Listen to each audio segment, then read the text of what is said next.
Binasa po natin sa kasulatan ang isa sa mga pinakakilalang-kilalang kasaysayan sa Old Testament. That was when God tested Abraham. Ito pong si Abraham was a man of great faith. At sa Genesis 17 po, 1-6, ipinangako sa kanya ng Panginoon na itong si Abraham ay magiging ama ng napakaraming mga lahi. But Abraham was already 99 years old when that promise was made. Nung pinangakuan ng Panginoon na si Abraham ay magkakaroon ng maraming mga anak at mga apo sa tuhod and many descendants, he was already 99. And it took about many years before the promise happened, before the promise could take place. At nung si Abraham po ay nagkaroon na nga ng anak, kaisa-isang anak na lalaki, si Isaac, nung po ang batang ito ay magbibinatilyo na, ay isang araw ay tinawag ng Panginoon si Abraham. At sabi niya, Abraham, Abraham, ibigay mo sa akin ang iyong kaisa-isang anak na si Isaac. Si Abraham po ay tumugon at kinaumagahan, the following day, ay naglakad na siya kasamang kanyang mga dalawang katulong na lalaki, dala niya ang bata, dala niya ang lahat, at siya po'y sumunod kung saan sinabi ng Panginoon, siya ay magpunta at ialay ang kanyang anak na si Isaac. At nung papaslangin na lamang po ni Abraham ang kanyang anak, papatayin para sunugin doon sa ibabaw ng siga, nakita ng Panginoon ang katapatan ng kanyang pananampalataya. At siya po'y pinigil ng isang anghel at sinabing, huwag mong patayin ang bata. Nalaman na ng Panginoon ang iyong katapatan. At sa paggatunghay po ni Abraham ay nakita niya na may isa pong hayop na ang kanya pong sungay ay nasilo ng mga tinik. At kung kaya po, yun ang kanyang hinuli at yun ang kanyang inoffer as a burnt offering to the Lord our God. Kung kaya po, sinabi, the Lord asked for the offering and then the Lord provided the offering. And because Abraham was able to be truthful to the Lord and to prove his faith, lalo po siyang binless ng Panginoon at natupad ang pangako sa kanya at naging ama nga siya ng mga bansa. Ano po ang ating matututunan sa kasaysayan ni Abraham? Tingnan po natin ang test kay Abraham. Tayo po tinetest din ng Panginoon araw-araw. Pag nakita natin kung paano siya tinest, malalaman ngayon natin how Abraham was tested. Sabi po sa kanya, take your son, your only son, Isaac, whom you love. Noon pong hiningi ng Panginoon si Isaac, hindi po minaliit ng Panginoon ang value para madaling maibigay. Pinaka-diin-diin ng Panginoon, take your son, your only son, whom you love. Bakit po kaya si Isaac ang hiningi ng Panginoon? Because the Lord wants the best. Could it be that Isaac was best loved by his father? Obviously. Marami pong nagtataka bakit daw hindi si Sarah ang hiningi ng Panginoon. Alam na po natin ang sagot. The dearest, the best. Could Isaac be taking too much of Abraham's time? Na dati ang kanyang pananalig sa Diyos at ang pakikipagniig sa Diyos ay gano'n na lamang. Baka ngayon ay panay na ang kanyang spend ng time sa kanyang anak, nababawasan ang kanyang fellowship with the Lord. At nailalayo na kaya ni Isaac ang kanyang anak sa Panginoon? And so, therefore, whoever was the best, whoever was the most loved, and whoever stood between God and Abraham, God asked for. Si Isaac ang hiningi. Ano po ang tugon ni Abraham? Yes, Lord. No hesitation. Walang sama ng loob, walang pangamba, walang agam-agam. Kinabukasan, hindi pa sumisikat ang araw. Madaling araw pa lang, umalis na siya para sumunod sa Panginoon. Madali kaya mga kapatid na sumunod?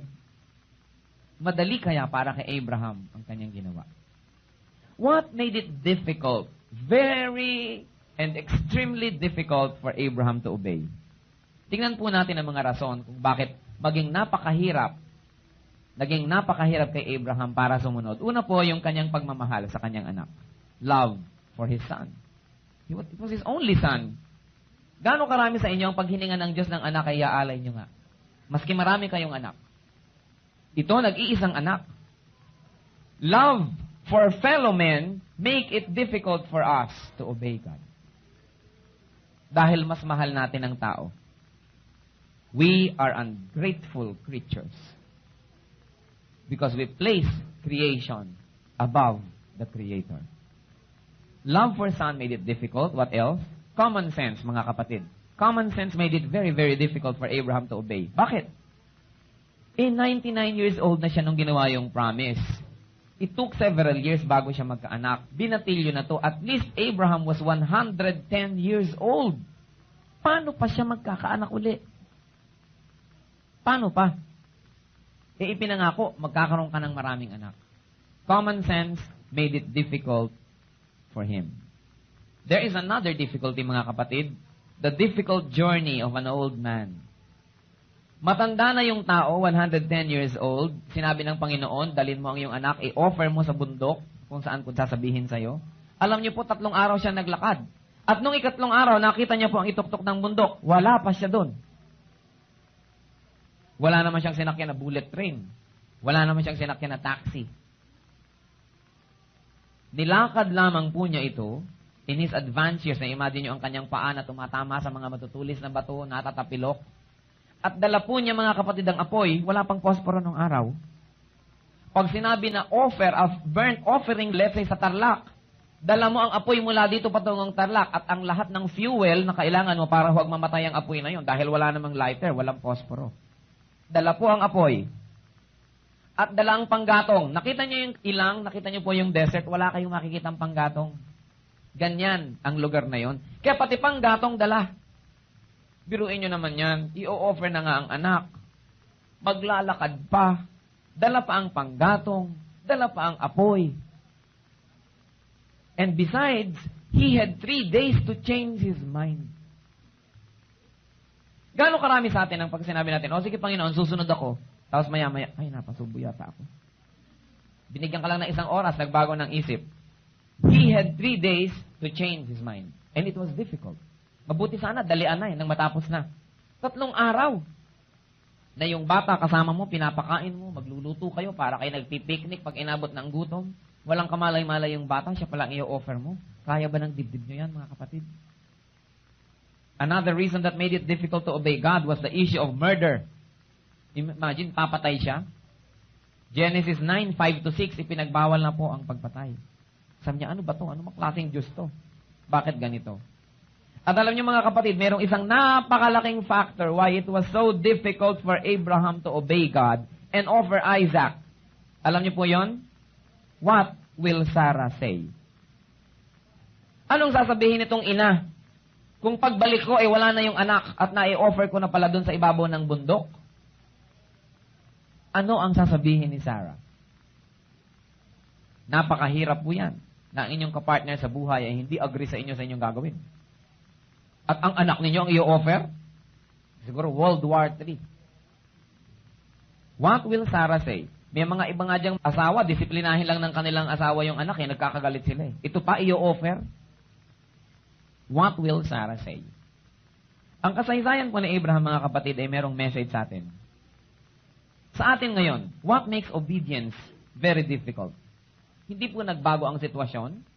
Libu-libong taon ang dumaan. Ang Diyos ay pareho pa rin at ang tao ay pareho pa rin. What makes it difficult for you, brother and sister, and for me, for all of us to obey God? Hindi ba ang ating pagmamahal sa ating kapwa-tao? Love for your son, for your daughter, love for your husband or wife, for your mother, for your father, for your auntie, for your aunt, love for your boyfriend, for your girlfriend, makes it difficult to obey God. Abraham taught us one great lesson. Put God first. Huwag bayaan na ang pagmamahal natin sa kapwa-tao maging dahilan para huwag tayong sumunod sa Diyos. Lalo ko ang taong yan ay pumipigil-pigil sa ating paglago. Pumipigil-pigil na tayong makakilala sa Panginoon. Don't allow any creature to stop you from going to the Creator. And yet, now, it is difficult to obey God dahil sa pagmamahal sa kapwa-tao. Marami sa ating mga kababaihan, ang mga boyfriend nila ayaw, magpapastor ito, ayaw ko na, lilipat na ako ng ibang boyfriend. Dahil baka hindi na ako makabili ng rice cooker. Baka hindi na ako makakain ng masasarap. May mga pangamba, ayaw ibigay. Dahil common sense tells them na, mahirap sa ministry. Huwag na lang tayong sumunod. Bayaan mo na yung iba. Isusupport natin sila, pero huwag ikaw. Common sense makes it very difficult to obey God. The doctrine of giving is the word from God. And we are at no liberty to be God's editors and censors. We present the Word of God the way He wants it presented. And so we teach tithing. We teach giving to the church. Hindi natin yan teaching. It's the teaching of the Lord. It is our obligation to teach it. Alam niyo po, maraming mga leaders, maraming mga teachers, they hesitant na i-touch po ang topic na ito. Pero para po sa atin, sino tayo para mamili kung alin ang ituturo at hindi? Lahat ng sinabi ng Panginoon, ituturo natin. And one of that is giving. Sabi ni Baay, sabi ko na nga ba itong Bible study na ito, racket. Sabi ko na nga ba, negosyo yung mga relihiyon. Hindi po tayo nagne-negosyo. But God teaches us to give to the church so that the church could survive, the church could march triumphantly and win souls. Kung wala pong gasolina, hindi aandar. Kaya kailangan ang mga tao, ang mga anak ng Diyos, sila ang nagsusupport sa gawain ng Panginoon. E sasabihin ng iba, common sense, ano? Magta-tithe ako? Ito ang aking kitang to, kulang pa? Magta-tithe pa ako? Common sense tells me that I cannot do it. Alam niyo po yung common sense, pag sinunod natin, hindi tayo magtatagumpay. God is more intelligent than our common sense. And God, in His infinite wisdom, decreed that we must tithe. Kaya nga sabi na ng Panginoon, subukin ang kanyang katapatan kung hindi niya bubuksan ang pinto ng langit at ibuhos sa atin ang napakaraming biyaya na hindi magkasya. Ano, magba-Bible study pa ako? Pagod na nga ako mag-office araw-araw. Tama na yung sa Sunday. Ano, may Sunday school pa? Ang aga naman, linggo na lang ako nakakagising ng tanghali. Tama na yung worship. Common sense naman, syempre, kailangan natin magpahinga. Alam niyo, yung common sense laging ginagamit. Kung saan gagamitin natin yan to obey God. But don't use your sense that God put there in our bodies para natin labanan ang God sense. God sense is superior, infinitely superior to common sense. When your common sense tells you to disobey God, do not listen. Because God's sense is far better. Alam niyo po, yung naranasan ni Abraham, it was a difficult journey. Gaano sa ating karami ang nahihirapang sumunod sa Panginoon, hindi sumusunod dahil mahirap. Ang taas-taas naman ng building na yun.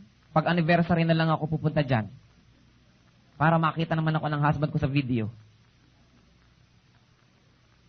Ang hirap naman magpunta, ang layo, 3 lipat kami ng sasakyan. Para mag-Bible study pa. Ang hirap namang gawin ito, ang hirap namang sumunod. Tandaan natin pang mga kapatid, 3 araw of difficult walk, paakyat sa bundok. Mount Moriah is now Jerusalem. It is the highest place in that area. Paakyat po ng paakyat yan. May mga matatarik na bangin. Sumusunod lang ba tayo sa Diyos pagka convenient? Pagka inconvenient, hindi na. Pag lang madali, pag mahirap, ayaw na. Alam niyo po, every willing heart will find a reason to obey God. Every unwilling heart will find an excuse not to obey. Pag ang ibinibigay na ay excuse, alam mo ang puso, ayaw mag-obey. Di ba may kasabihan, ya daw babae pag umibig kahit ikulong mo sa kahon na bakal, nakawawala para makipag-date sa luneta. Dahil gusto. Sabi, yun naman daw mga lalaki, malayo may malapit din, pilit ko ring mararating. Huwag lang masabi mong di kita ginigiliw. Kahit malayo, pwedeng manligaw, pero pag Bible study, ang layo naman. Ang babae hindi makalabas ng bahay dahil umuulan naman. Pagka po nagbigay ng excuses, alam natin ang puso, malayo sa Diyos. I don't want to judge anyone. Let's judge ourselves. Pag may mga excuse, ayaw. Kasi kung gusto, no matter what, kahit gumapang yan, darating dito, dahil gusto. Pagka marami mga rason, ayaw lamang. Difficulty makes it difficult to obey God. Abraham surmounted that difficulty of journey of 3 days. Dala-dala pa ang kahoy, dala-dala pa ang apoy. Sabi ng iba, magbibigay na nga ako dito sa church na to, ako pa ang naghuhugas sa kusina. Sobra na to. Ako na nga ang nag-donate ng silya, ako pang nakatayo. Nakita niyo po si Abraham, anak na nga niya yung i-offer, siya pang nagdala, dala pa niya yung apoy, maglalakad pa siya, doble-dobling difficulty Alam niyo, pagka tinetest tayo ng Panginoon, pinapahirap niya para malaman niya kung hanggang saan tayo. Talagang maraming hirap, dugtong-dugtong, para maging easy for us to disobey. But we know how the Lord tests us. Difficulty after difficulty after difficulty. Siguro sa Abraham, kung sinabi lang, i-offer mong anak mo, o sige, eto na Lord. Pero ano, ako pa rin ang maglalakad. Ako pang magbubuhat. Dadaling ko pa yung apoy, dadaling ko pa yung kahoy, ang layo-layo pa, aakyat pa ako ng bundok. Wag na. Many of us are willing to suffer for God, pero may limit. Hanggang dito ka lang, Diyos. Beyond this, hindi mo na pwedeng galawin. Akin na to, private space.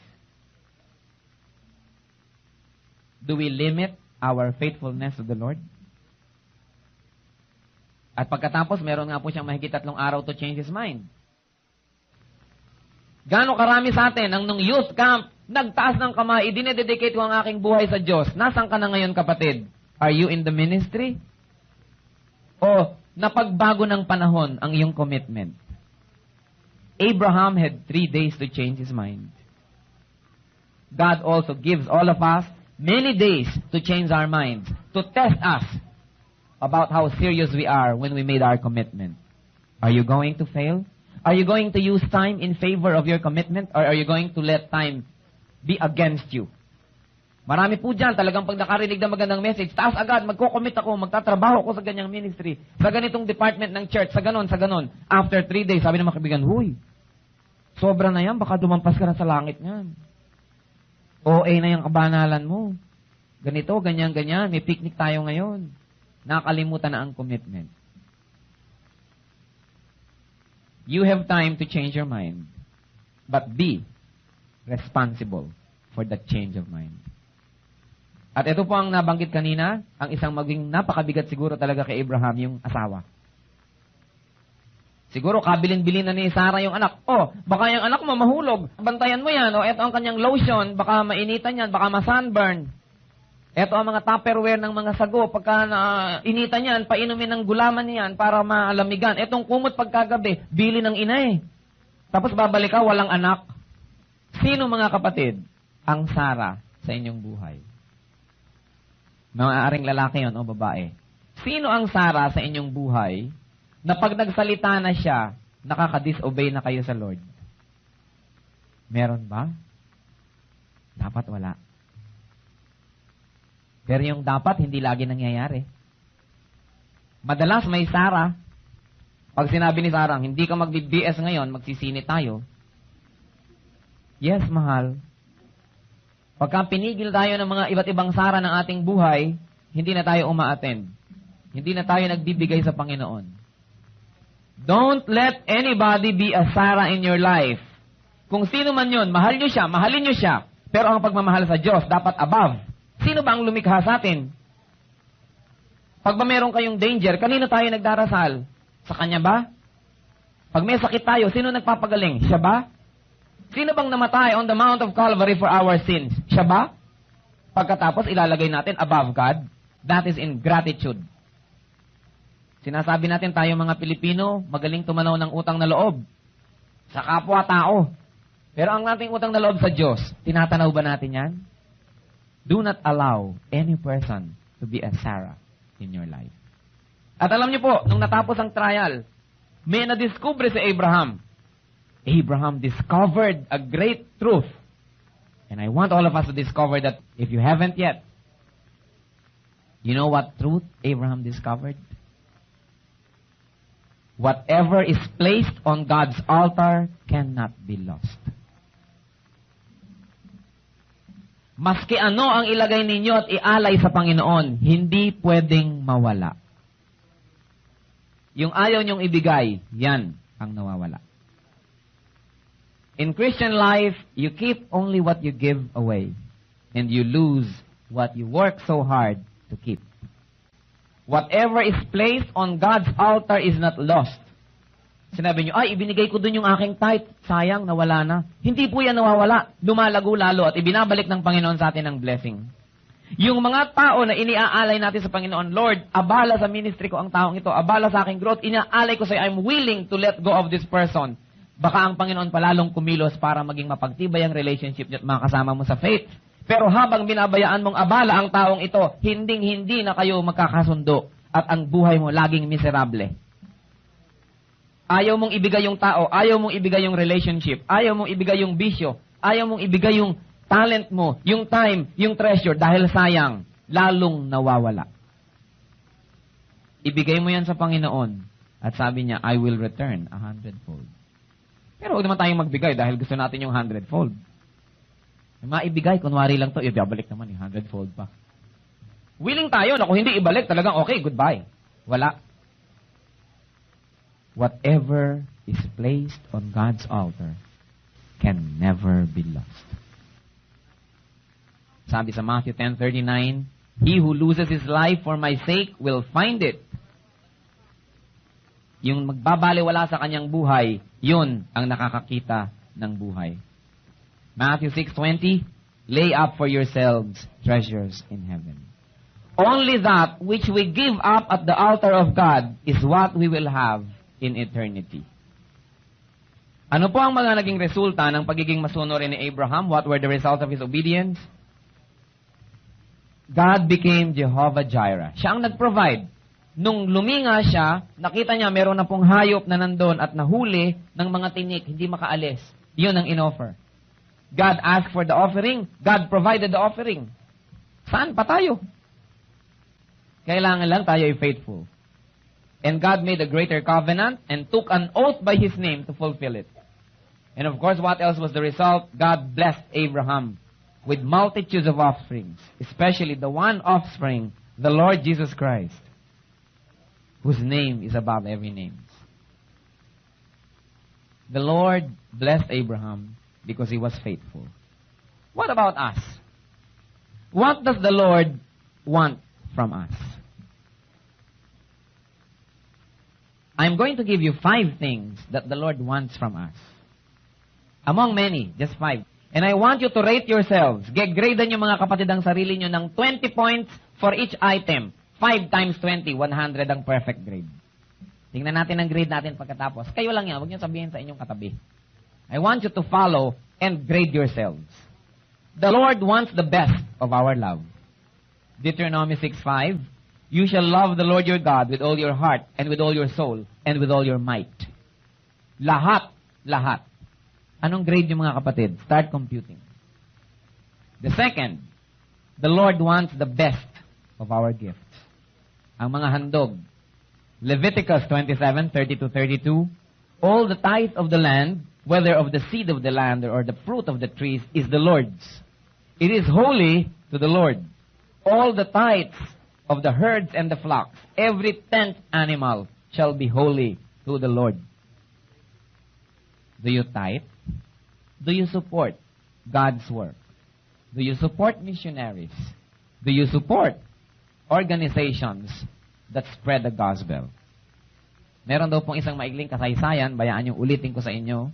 Meron daw pong isang perang papel na 100 pesos at meron isang perang papel na 5 pesos. Meron po silang amo, ang kanilang amo isang Christian.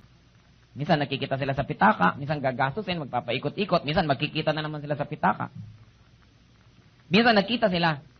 Sabi ng 100, ang lutong-lutong niya. Huy, 5 pesos, ang tagal na kita hindi nakita. Kumusta ka ba? Eto, okay lang. Yung 5 pesos naman, durug-durug na, luma-luma. Sabi niya sa 100, ikaw, kumusta ka? Mukha yatang matagal na kitang hindi nakita. Alam mo naman ako, yung amo natin alam mo naman yan. Lagi niya ako, tsaka yung mga kasama ko pang 100 bills, lagi niya kaming dinadala kung saan-saan. Saan-saan naman kayo dinadala? Nadadala kami sa mga cash register ng Rustans, sa mga cash register ng mga aerobics classes, sa mga cash register ng mga restaurants, lahat ng mga mahal, yung mga class, diyan kami nagpupunta. Diyan kami dinadala ng ating amo. Sabi niya. Ikaw naman 5 pesos, saan ka naman nagpupunta ba? Sabi ni 5 pesos, the same boring place. Saan nga? Alam mo naman yung amo natin Christian, okay, punta doon sa basket. Bakit nga ba yung mga Christian, yung mga malulutong na dadaanin, ibinibigay kung kani-kaninong establishmento at sa church na lang mga barya-barya dyan. Sana hindi ito totoo sa ating buhay. Malakay 3:10, sabi, will man rob God? And yet you are robbing me, the whole nation of you, because you are not giving me your tithes. Sabi ng Panginoon. Rate yourself, that's our second. Ilang points na ba ang inyong kinikita, mga kapatid? Number 3, the Lord wants the best of our labors. Matthew 19:27 and 28. Then Peter said in reply, lo, we have left everything and followed you. What then shall we have? And the Lord said, everyone who has left houses or brothers or sisters or father or mother or children or lands for my name's sake will receive 100-fold and inherit eternal life. Huwag po kayong magmadali na iwan ng inyong mga kamag-anak sa pagsunod sa Panginoon. Mas magandang kasama natin at dala natin. Ano pong sinasabi? Kung talagang abala and it is hopeless, dapat alam natin kung sinong uunahin. Kung minsan may kapatid tayong nagtampo dahil na born again na tayo, mukmuk ng mukmuk yung kapatid ko, hindi na ako kinakausap. Ayaw mo pa ba ng kapalit? Eto halos 200 kapatid ang kapalit. Kaya sabi niya, I will return 100-fold. Kung minsan itinakwil ka ng iyong ninang dahil naging kang born again, ayaw pa bang ninang tong ubod ng daming ito na bilang kapalit? Pero hindi natin sinasabing talikuran natin sila. Dapat gawin natin lahat ng magagawa para makasama natin sa faith. Pero alam mo naman kung kailan dapat na medyo mag-dedicate ka na at tigilan na ang kapipilit kung talagang napakabigat. Sabi, blessed are you when you put God first. So the Lord wants the best of our labors and the best of our relationships. How do you rate? Sa third point. We have a fourth item. The Lord wants the best of our loyalty. Luke 9:23 and 24. And he said to all, if any man would come after me, let him deny himself and take up his cross daily and follow me. For whoever will save his life will lose it, and whoever loses his life for my sake will save it. How loyal are we to God? How much do we deny ourselves? Alam niyo po, may mga alam ako, mga estudyante, kung minsan nag-i-skip ng isang merienda para makapag-donate sa isang missionary work. May mga pamilya akong alam na kung minsan merong day sila na ang simple-simple ng kinakain kasi yung masisave nila, i-dinodonate nila sa isang Christian organization. How much do we deny ourselves for the sake of the work of the ministry? Rate yourself, mga kapatid. That's the fourth item. By now, kung nakaka-perfect score kayo, dapat 80 na. Do we treat God as God? Kung sabi natin, Lord, God, pero hindi naman siya ang nasusunod sa ating buhay, tayo naman. That is hypocrisy. Sinabi ng Lord, turn right, ipinipilit mo, Lord, turn left na lang. Sinabi ng Lord, stop, sabi mo, Lord, slow down na lang, huwag naman stop. Sinabi niyang go, sabi mo, mamaya na lang. Tapos ang lakas ng loob mo sabihin, Lord, Lord. That's hypocrisy. If you don't obey God, you are Lord of your life. How do we treat God? Do we treat God as a disposable healer? Pag lang may sakit ka, tsaka mo naaalala. Disposable provider, pagka lang may need ka, tsaka mo naaalala. Pag meron na uling na i-provide, nakakalimutan na ang Diyos. There is a second truth that I want to leave. The first was, nothing that is placed on God's altar can be lost. There's a second truth. And this is very true. Most of us never get God's best in our lives simply because we do not give Him our best. Hindi naman best natin ang ibinibigay. Hanap ka ng hanap na ibigay sa'yo ni Lord best. Deserve before you desire. Give God your best before you ask Him for the best that He can give you. And this is the fifth item that I want you to rate yourself, mga kapatid. Who or what is the Isaac of your life? Are you willing to put that Isaac second to the Lord? God is asking you to surrender, to offer your Isaac. Matthew 10:37 and 38. He who loves father or mother more than me is not worthy of me. And he who loves son or daughter more than me is not worthy of me. And he who does not take his cross and follow me is not worthy of me. He who loves a person, a thing, an idea, a habit, a belief, a position, whatever it is, more than God, is not worthy of God. Are you willing to submit your Isaac in God's altar? Rate yourself and total your score. Between you and the Lord, you know your score. What does the Lord want from us? The Lord wants our 3 T's. Time, talent, and treasure. Quality time. Hindi yung aantok-antok ka na at saka mo ibibigay sa Panginoon ng pag-aaral, edi wala ka na talaga ng pag-aralan. Kung kailan ka pagod na, matutulog na lang tsaka magpe-pray, kaya nakakatulugan ng prayer. Quality time. And prompt time. Hindi pa huli-huli. Lagi nating inuulit yan dito. When the Lord of Lords, ang ating ka-appointment, we must arrive on time. If we are decent before the Lord, if we are decent Christians, don't come late. Kung kayo choir, come on time for your practice. Kayo yung mga teachers, come before the class so you can prepare your class. Members kayo, come before the time so that you can help. May practice kayo ng mga singers, come on time and don't be late. If you are decent and self-respecting, don't make it a habit to be late. You are making the King of Kings wait. How dare us? Many times, we make the Lord wait. Bible study, kulang ang attendance. Sunday school, late. Worship service, late. Practice, late. Pag sa rapture, na late kayo, kayo rin. Christians should be decent. Sabi, everything must be done decently and in order. It is indecent to make other Christians wait for you. And so we give the Lord our time. Quality time. Yung gising, hindi yung inaantok. Pag meron kayong ministry bukas, maagang matulog ngayon, nakapahinga, para sariwang-sariwa. Hindi darating dito mukhang bangkay.